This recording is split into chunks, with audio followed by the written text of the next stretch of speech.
Hello, viewers.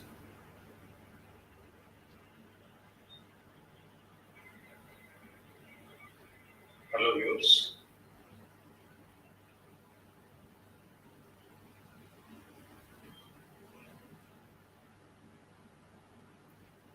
Good morning, everybody. Today, you can see on your screen that the subject which I have chosen for the benefit of the viewers and for their knowledge, information, the topic which you are seeing on your screen is public good versus private good. I don't know that how many of us in 1.35 billion population country of such a huge population knows about the public good and the private good, because this is not so easy to understand this subject. You need at least some basic education, some basic understanding, and some element of selflessness. And if only if you are well understandable and daily you feel that you are not unbiased, you are not biased towards any political setup or system, only then you can appreciate. तो मैं topic पे आता हूँ। आज का जो topic है हमारा वो पब्लिक गुड और प्राइवेट गुड के ऊपर है। तो जैसे मैं बोलता हूँ पब्लिक गुड, तो इसका क्या मतलब हो सकता है? इसके लिए इट इज़ वेरी ये you have to understand this expression from the economics point of view and from your constitutional point of view. तो हम थोड़ी सी बात करते हैं कॉन्स्टिट्यूशन की। ये भी मुझे मालूम नहीं है कि 1.35 बिलियन वाली कंट्री में कितने लोगों को अपने संविधान के बारे में पता है, कॉन्स्टिट्यूशन के बारे में पता है। अगर नहीं पता है तो ये टॉपिक उनके लिए रिडंडेंट है, of no value to them. तो बट उन लोगों के लिए जो अपने आप को बहुत बड़े बड़े इंटेलेक्चुअल्स जो है मानते हैं और जो सोचते हैं कि they have the influence on the governments, तो मुझे तो लगता है कि ये उनको भी समझने की ज़रूरत है। जैसे हालात जो हमारी इकोनॉमी में जो चल रहे हैं, तो उन सब लोगों को भी समझने की ज़रूरत है। और I tell you that I don't need any economics degree or any philosophy degree to understand such concepts. If you are unbiased and if you are really public oriented, you can well understand this. So be public oriented, be unbiased, and try to understand what is public good, what government is doing, and what you should do for yourself.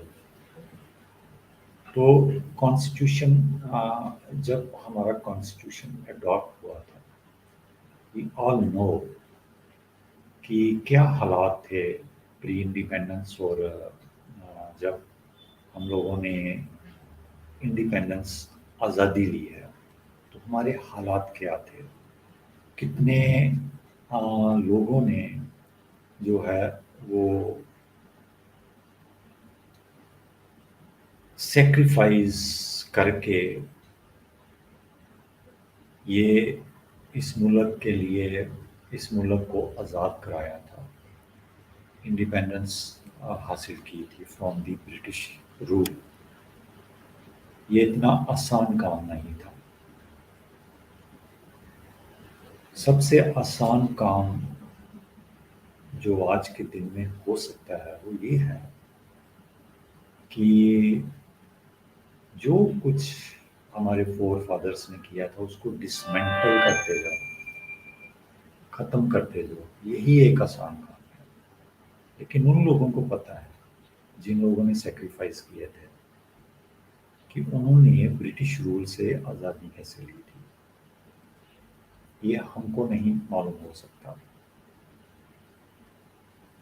At least ये जो आज के लोग हैं इस मुल्क में, इन लोगों को ये रियलाइज करना होगा for their for the betterment of their own generations and for their own betterments, कि जो सैक्रिफाइसेस उन्होंने किए थे वो किस लिए किए थे।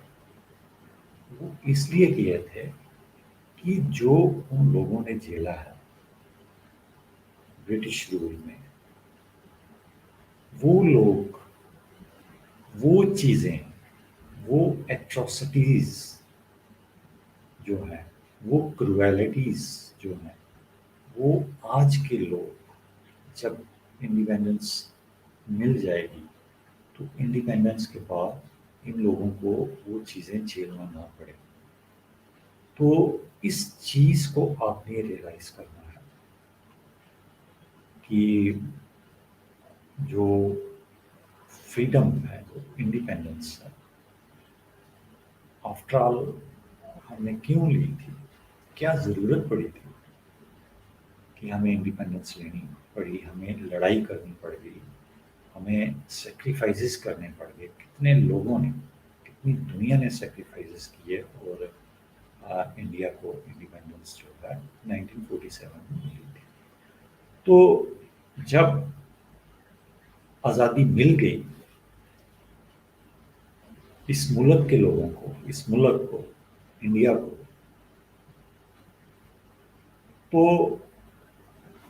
फिर जो विचार उस वक़्त के बड़े-बड़े जो विज़नरी लीडर्स थे, I will name a few. हमारे नेशनल फादर जो हैं, Mahatma Gandhi, Pandit Jawaharlal Nehru, Vallabh Bhai Patel, and so many visionaries, freedom fighters, जिसकी अगर पूरी लिस्ट जो देनी पड़े तो वो बहुत कम पड़ जाती है। डॉक्टर अंबेडकर, तो इन सब लोगों ने, जिन्होंने फ्रीडम मूवमेंट में अपनी पार्टिसिपेशन की थी, जंग लड़ी थी, जेलों में गए थे, कई कई साल जेलों में रहे और ब्रिटिश रूल से इंडिपेंडेंस जो है हासिल की। तो फिर इनके जो, ये जो लोग थे, इनके मन में ये था कि हम अपने मुल्क के, आज़ाद मुल्क के लिए, इंडिपेंडेंट इंडिया के लिए एक ऐसा सिस्टम जो है वो अडॉप्ट करें जिस सिस्टम से बेनिफिट जो है, एडवांटेज जो है, वो सिर्फ एक इंडिविजुअल को या दो इंडिविजुअल को या तीन या चार या पांच इंडिविजुअल को ना हो, बल्कि पूरी जो पॉपुलेशन है, जो कि पुअर पॉपुलेशन थी, गरीबी थी, रिसोर्सेज नहीं थे, रिसोर्सेज बनाने थे, क्रिएट करने थे रिसोर्सेज। तो उस वक्त कॉन्स्टिट्यूशन को बनाते वक्त फ्रेम जब ये हो रहा था, तो वहाँ पे जो कॉन्स्टिट्यूएंट असेंबली थी, जो जिसमें ये डॉक्यूमेंट जो है हमारा कॉन्स्टिट्यूशन का, वो फ्रेम डिस्कस हो रहा था, थ्रेड पेयर डिस्कशन हो रही थी इसके ऊपर। तो एक ऐसा एक कंसेंसस हुआ, एक ऐसा उसमें एक समझौता हुआ सबका इक्वली, कि ये सिस्टम जो है ये होना चाहिए। तो सिस्टम क्या था? आप प्रीएम्बल में भी पढ़ सकते हैं। ये हमने एक डेमोक्रेटिक सिस्टम जो है वो अडॉप्ट किया, एक सोशलिस्ट सिस्टम जो है वो अडॉप्ट किया, एक सेकुलर सिस्टम हमने अडॉप्ट किया, एक ऐसा सिस्टम अडॉप्ट किया जिसमें जो रिसोर्सेज हैं, जो जो जो जो नेशन की जो वेल्थ है, उसकी जो डिस्ट्रीब्यूशन होगी वो इक्विटेबल होगी, बराबरी की होगी। ये नहीं है कि आ, जो रिसोर्सेज हैं वो कंसंट्रेट हो जाएंगे, एक गिने चुने लोगों के हाथों में जो पड़ जाएंगे, और उसका बेनिफिट वही लेते रहेंगे, बाकियों को वो एक्सप्लॉइट करते रहेंगे। तो वो सिस्टम हमने, ये सिस्टम जो एक वेलफेयर सिस्टम जो है वो हमने कॉन्स्टिट्यूशन में अडॉप्ट किया। और ये रिजॉल्व किया we the people of India ने, कि हम इस सिस्टम को रिजॉल्व करते हैं। ये हमारा हमारे प्रिंसिपल्स हैं, ये हमारे मैंडेट्स हैं कॉन्स्टिट्यूशनल। इस सिस्टम के ऊपर हम चलेंगे, और लोगों की जो इच्छा, मतलब कि उनकी जो वेलफेयर है लोगों का, we will work for that, but not that we will work for a few individuals. We will transfer the assets of the nation to a few individuals. अगर हम ऐसा करते हैं तो ये प्राइवेट सिस्टम हो जाता है, एक प्राइवेट गुड जिसको बोलते हैं, कि जो सिस्टम गवर्नमेंट ने चलाना है, स्टेट ने चलाना है, कंट्री ने चलाना है, वो सिस्टम हम किसी प्राइवेट इंडिविजुअल्स को दे दें तो वो प्राइवेट गुड की तरफ जाता है, उसमें पब्लिक को कोई बेनिफिट होने वाला नहीं है, especially a public which is so poor, which is so illiterate, which is so uneducated, उन लोगों को कोई बेनिफिट होने वाला नहीं है, बल्कि प्राइवेट गुड जो लोग उसको कंट्रोल करते हैं, दे exploit the system, the people. तो कॉन्स्टिट्यूशन में हमने पब्लिक गुड, कॉमन गुड जो है वो एक कंसेप्ट डाला हमारे फोर फादर्स ने, कि जो कुछ भी कंट्री में काम होगा वो पब्लिक के लिए होगा, उसके वेलफेयर के लिए होगा, उसके राइट्स की प्रोटेक्शन के लिए होगा, उनकी पॉवर्टी की एलिविएशन होगी। तो ये सिस्टम हमने कॉन्स्टिट्यूशन में डाला जिसको हम पब्लिक गुड बोलते हैं, और ये इसमें एक्सक्लूडेबिलिटी नहीं होती, इसमें प्राइवेट गुड में एक्सक्लूडेबिलिटी हो सकती है, इसमें पब्लिक गुड में देयर इज नो एक्सक्लूडेबिलिटी.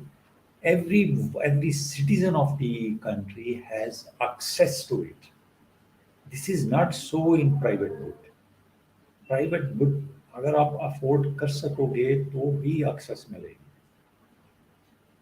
नहीं जैसे फॉर एग्जांपल एक आदमी जो है उसका बच्चा जो है सिटीजन है, एक उसका बच्चा जो है पब्लिक स्कूल में पढ़ रहा है, और वो चाहता है कि वो जो बड़े बड़े प्राइवेट सेंटर्स ट्यूशन सेंटर्स हैं, बाईजूस जैसे जो जिसकी बड़ी एड आती है, उसमें वो अपना ट्यूशन वर्क करना चाहता है, या किसी बड़े प्राइवेट स्कूल में वो पढ़ना चाहता है, तो वो नहीं पढ़ सकता है वहाँ, because he lacks the resources, he lacks the wealth, he lacks the money to have access to these private institutions. तो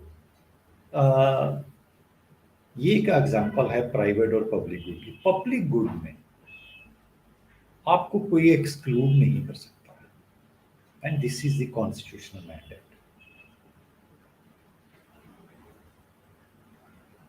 तो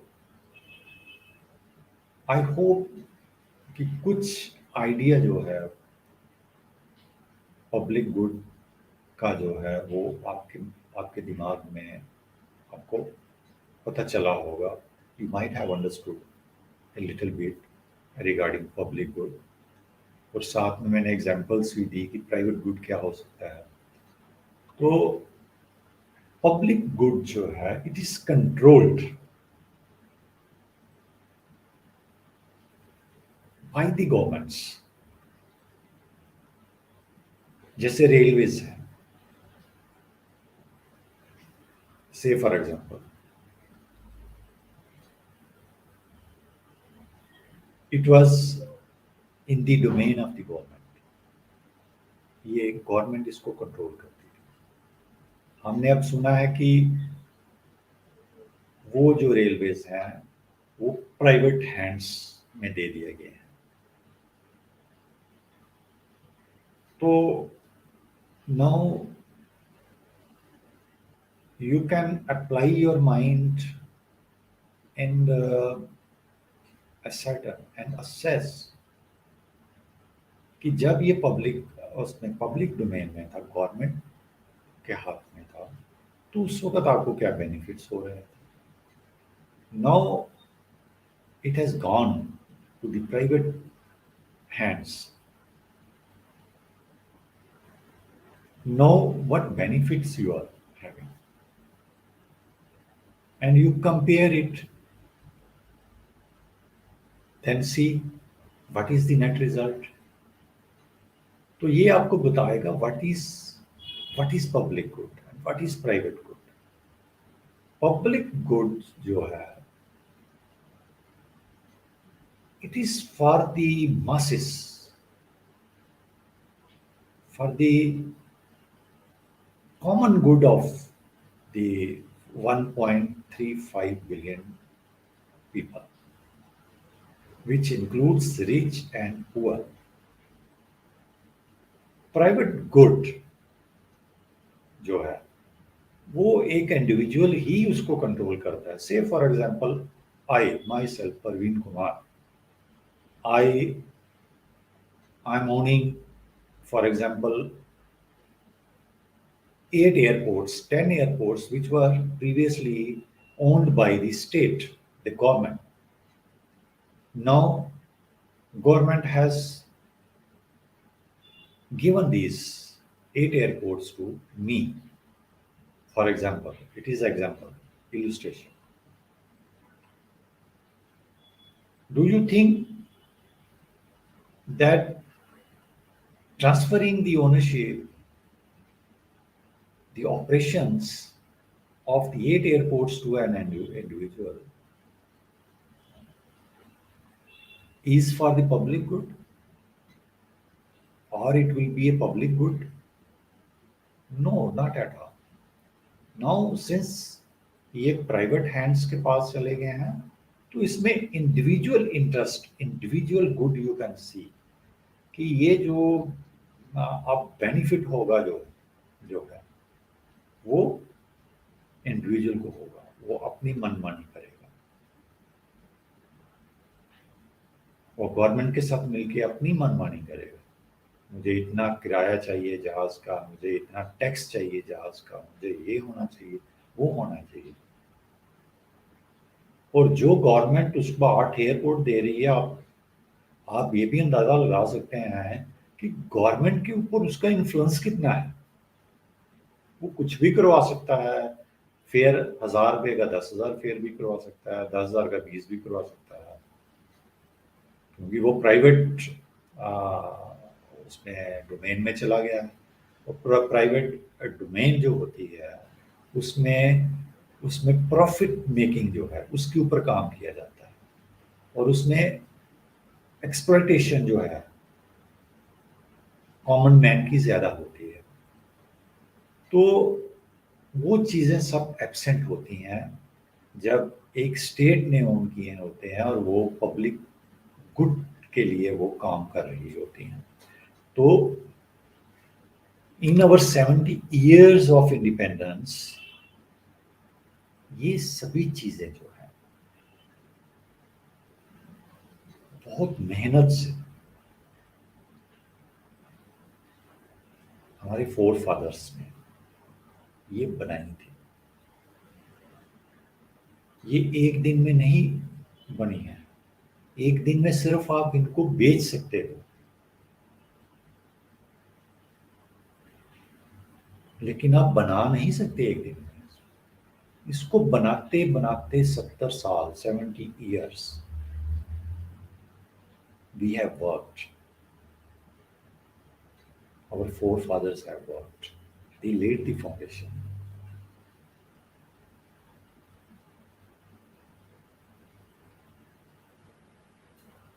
ये एक दिन में नहीं हुआ है कि आप बोलो कि ये एयरपोर्ट्स एक दिन में बन गए हैं, रेलवेज एक दिन में बन गए हैं, या सी पोर्ट्स जो एक दिन में बन गए हैं। एक दिन में तो मकान भी नहीं बनता आपका इंडिविजुअल जो है, इसको भी कई महीने लग जाते हैं। तो जो इतनी इतनी बड़ी चीजें हैं, ह्यूज इंफ्रास्ट्रक्चर, उसको 70 साल, 70 years our forefathers have given their blood and founded this infrastructure, these assets for the nation. We cannot lose it like this. No?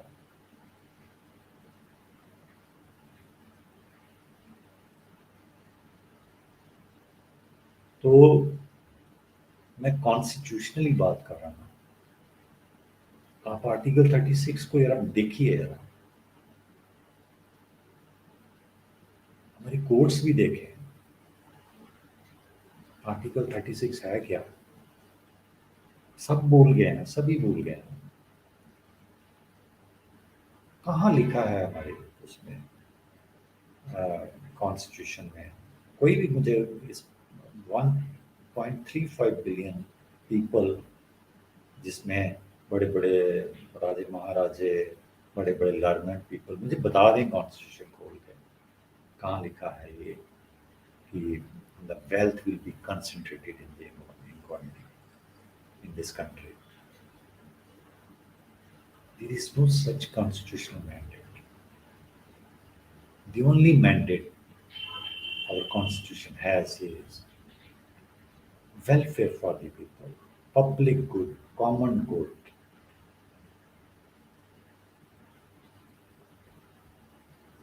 Rights,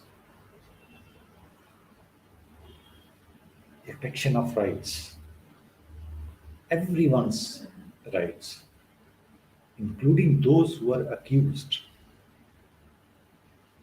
or facing trials. हमें अगर आज कोई एजुकेशन लेने की जरूरत है तो वो एजुकेशन है कॉन्स्टिट्यूशन की। जिसको कॉन्स्टिट्यूशन की अंडरस्टैंडिंग है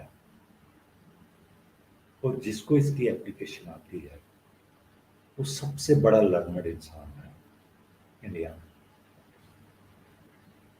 We cannot go contrary to the mandate of constitution. Once we go contrary to the constitutional mandate, there will be dishevel in the company. System will turn over, which you can never rebuild.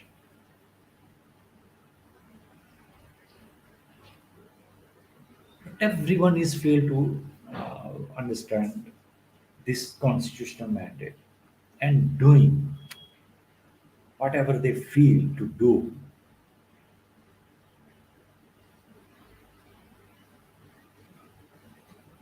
You read Article 12 also, 13 12. जो भी law हम बनाते हैं वो law जो है वो constitutional provision को, प्रिंसिपल्स को ओवरराइड नहीं कर सकता है। And if it overrides it becomes unconstitutional and courts struck down that law.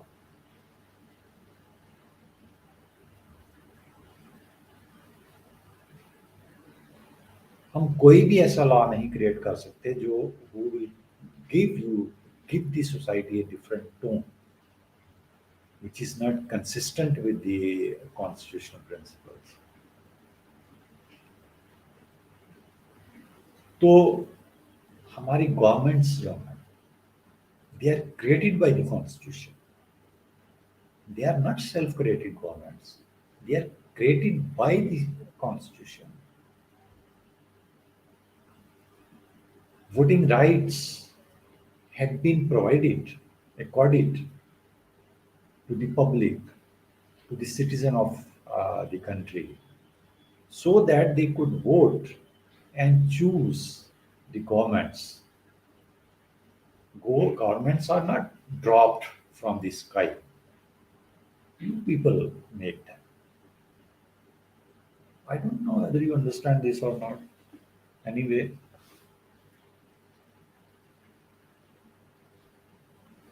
तो पब्लिक गुड जो है इसमें everything is controlled by the government.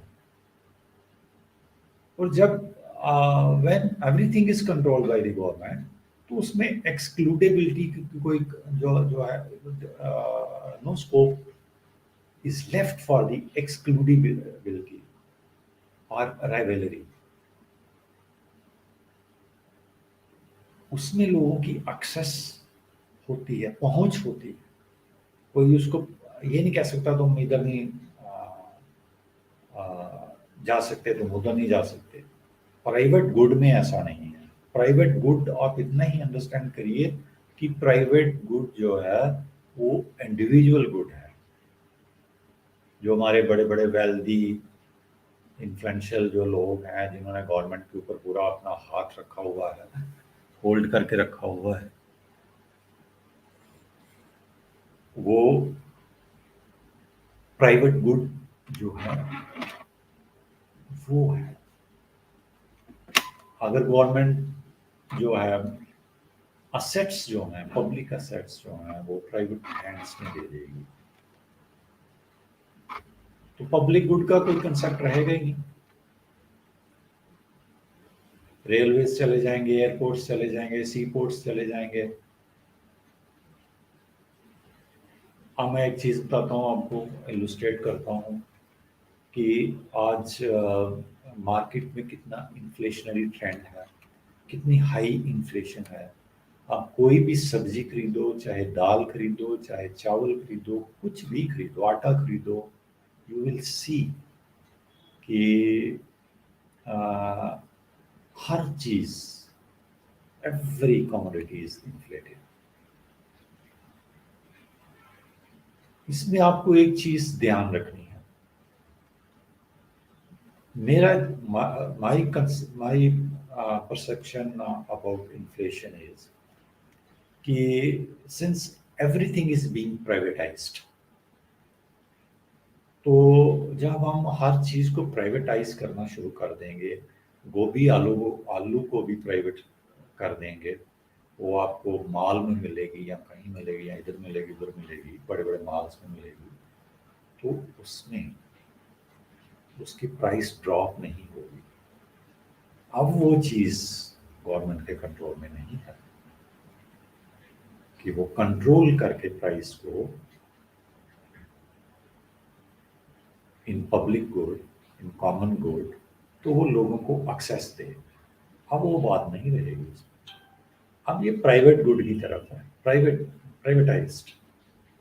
अब जो ये माल वाले चाहेंगे, गोभी का रेट कितना होगा, आलू का रेट कितना होगा, इस चीज का रेट, दाल का रेट कितना होगा, चावल का कितना होगा, आपके पेस्ट का कितना होगा, ये अब वो कंट्रोल करेंगे उसको. और गवर्नमेंट आपके ऊपर जीएसटी लगाएगा, टैक्स लगाएगा, बात खत्म.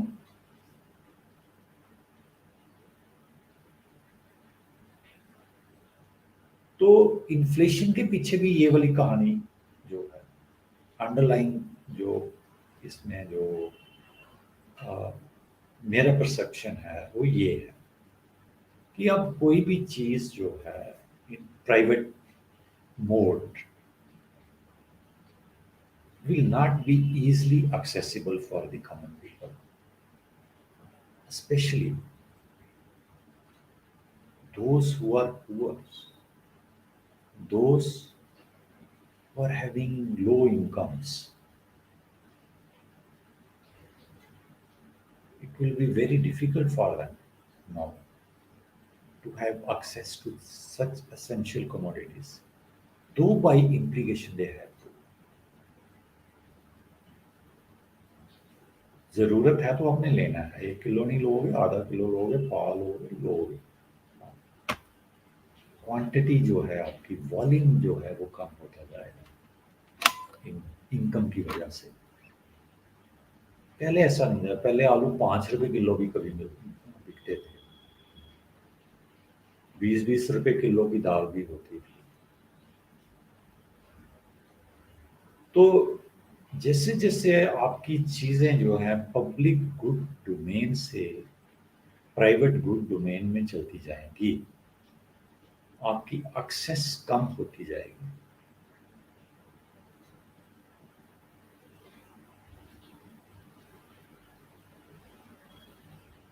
मॉल से गोभी खरीदोगे तो इतने की पड़ेगी, वहां से खरीदोगे इतने की पड़ेगी, क्वालिटी में फर्क हो जाएगा.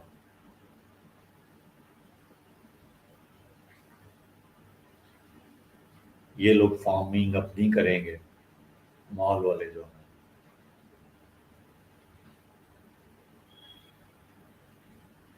तो इसीलिए ये कॉन्स्टिट्यूशन जो है, जो हमारे फोर फादर्स हैं, उन्होंने ये हमें कॉन्स्टिट्यूशन दिया था कि हमें जो भी गवर्नमेंट्स बनेंगी, किसी भी पॉलिटिकल पार्टी की हो, कोई भी आइडियोलॉजी हो उनकी, लेकिन उनकी वो आइडियोलॉजी जो जो है, that will not confront with the constitutional principles. When they are in the government, they will work for the betterment of the people, of the masses. Not on papers, but on ground. What government does, you should feel it on the ground, but not on the papers. That is what the good governance is.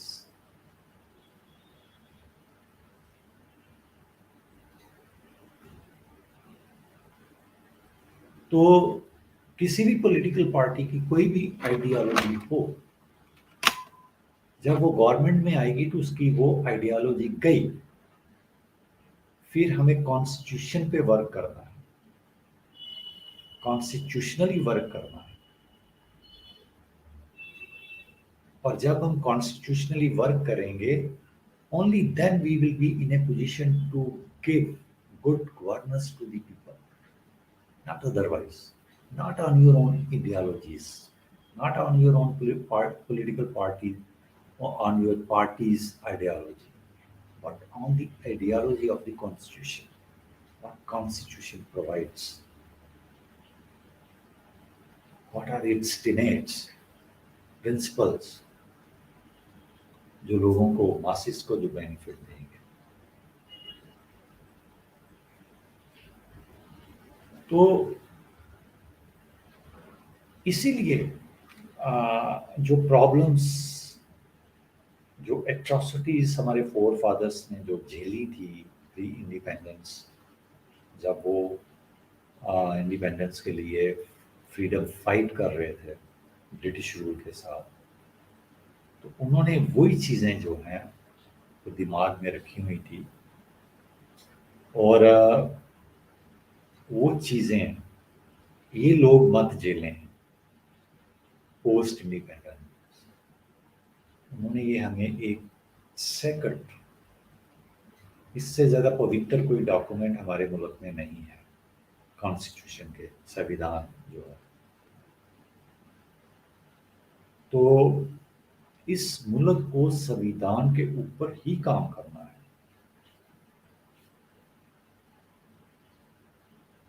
तब भी जो गरीब लोग हैं, जो majority है गरीब लोगों की, इलिटरेट्स, अनएजुकेटेड लोगों की, उनको भी बराबरी में लाने के लिए हमें कॉन्स्टिट्यूशनली वर्क करना है, हमारी गवर्नमेंट्स को कॉन्स्टिट्यूशनली वर्क करना है।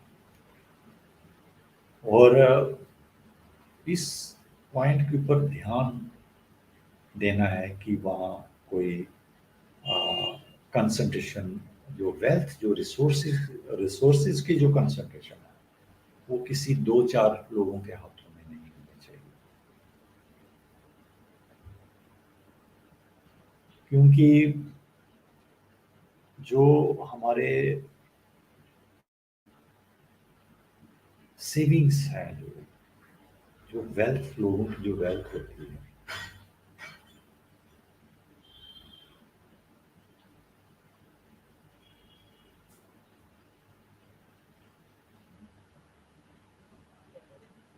जो लोगों की वेल्थ है, मैं I feel that I will continue this topic after some days. I will take leave from you, and hopefully whatever I have explained today here, you have tried to understand it and will understand it. With this, I will conclude today, and hope to meet you on the same topic again. Thank you. Thank you very much.